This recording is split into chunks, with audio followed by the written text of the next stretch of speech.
আপনাদের এলাকার কৃতি সন্তান, যাকে বাংলাদেশের আলেমরা আইডল মনে করে, আইডল, আমি যাকে বলি ম্যাগনেট, শেখ নিসার আহমদ আন-নাসিরী। আর মুখে মুখে মুসলমান দাবি করলে হয় না, মুসলমান হতে হলে ঈমানের পরিচয় দিতে হয়, ঠিক কিনা বলেন?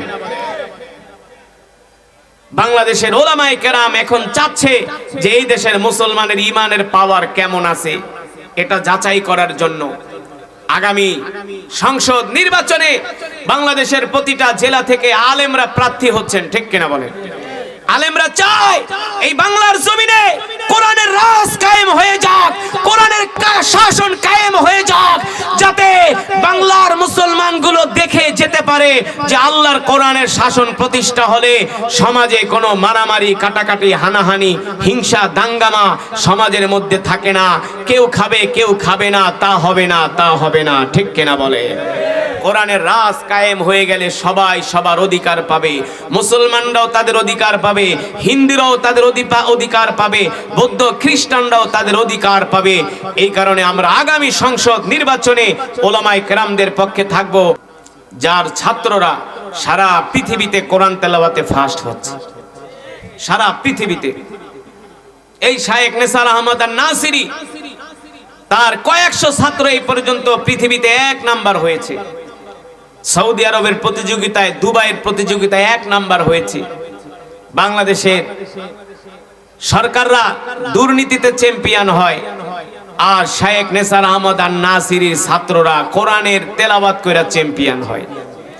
বাংলাদেশের ক্রিকেট দল, ফুটবল খেলার দল একটা চায়ের কাপও জিততে আনতে পারে না, আর আমাদের দেশের হাফেজে কোরআনরা বিদেশে যায় 1 নাম্বার হয়। সৌদি আরব, দুবাই, কাতার, কুয়েতে গেলে আরবিরা বলে, শোনো, তোমাদের বাঙালি হাফেজরা অনেক সুন্দর তেলাওয়াত করে। এই হাফেজ গড়ার কারিগর হলো শায়েখ নিসার আহমদ আন-নাসিরী।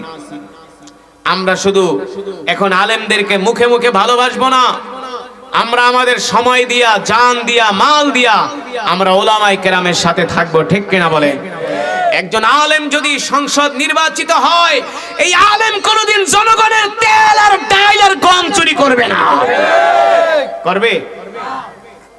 নোয়াখালীর একজন চেয়ারম্যান মাওলানা খালেদ সাইফুল্লাহ দামাত বারকাতুহুম, হাফিজ হুজুরের জামাই, আজকে তিনি 25 বছর ধরে চেয়ারম্যান।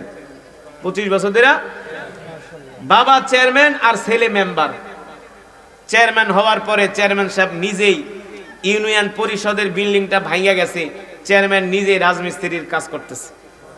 তার ছেলে বালু আর সিমেন্ট মিলায় দেয়, আর বাপে ইট দিয়া গাঁথনি করে। তিনি ঢাকা থেকে লঞ্চে আসে, হাতিয়া থেকে লঞ্চে আসে ঢাকায়, কেবিনে না, রুটি আর কলা কিনা লঞ্চের ঢেকে মানুষ জিজ্ঞেস করে, হুজুর আপনি চেয়ারম্যান? এখন চেয়ারম্যান না, বর্তমানে সে উপজেলার চেয়ারম্যান। হুজুর আপনি এই লঞ্চে ঢেকে যান কি লেগা? বলে, আমি যে কেবিনে যাবো ওই পয়সা তো আমার কাছে নাই। ওই পয়সা কি আমার কাছে? আর আমাদের দেশের নেতারা নির্বাচিত হইলে রাতারাতি আঙ্গুল ফুলা কলা গাছ হয়ে যায়, ঠিক কিনা বলেন?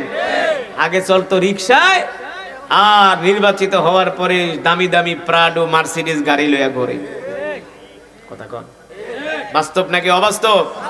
এই কারণে বলবো, বিবারিয়ার মানুষ এমনি ধর্মভীরু, ইসলাম ভীরু, ঠিক কিনা বলেন? কেউ আল্লাহ আল্লাহ রসুলকে গালি দিয়া বিবারিয়া থেকে আজ পর্যন্ত সোজা হয়ে হাইটটা যাইতে পারে নাই, ঠিক কিনা? এই দেশের মানুষের ইমানের পাওয়ার আছে। এই কারণে বলবো, একজন আলেম, বিশ্ববিখ্যাত হাফেজ আলেম শেখ নিসার আহমদ আন-নাসিরী দামাত বারকাতুহুম, তিনি সামনে এমপি নির্বাচন করছেন। আপনারা আপনাদের সময় দিয়া, জান দিয়া, মাল দিয়া তার পাশে থাকবেন, যাতে করে একজন হাফেজ গড়ার কারিগর, একজন আলেম যদি সংসদ নির্বাচিত হয়ে যায়, এই দেশের অবস্থা, এই সমাজের চেহারা পাল্টে যাবে, ঠিক কিনা বলেন?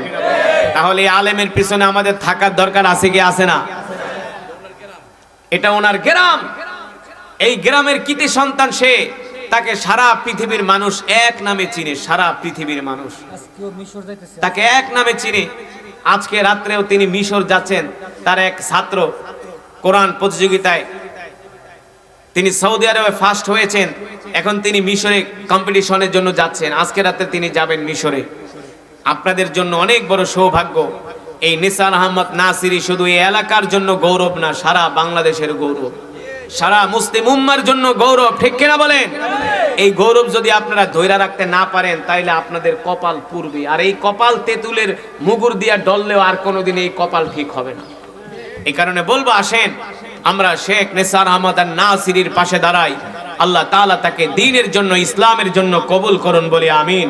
শুধু শেখ নিসার আহমদ নাসিরি না, বাংলাদেশের যত আলেম সমাজ নির্বাচন করবে আমরা সবার সাথে থাকব, সবাইকে সমর্থন করব।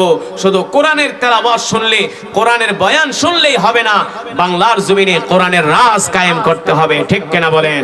আল্লাহ তাআলা আমাদের সকলকে কবুল করুন, এই মাহফিলকে কবুল করুন, এই মজমাকে কবুল করুন। এলাকার যুব সমাজ, আমার কলিজার টুকরা বন্ধুরা যারা আজকের এই কোরআনের মাহফিল করছে, আমার কলিজার টুকরা যুবকদেরকে আল্লাহ তাআলা দ্বীনের জন্য, ইসলামের জন্য কবুল করুন।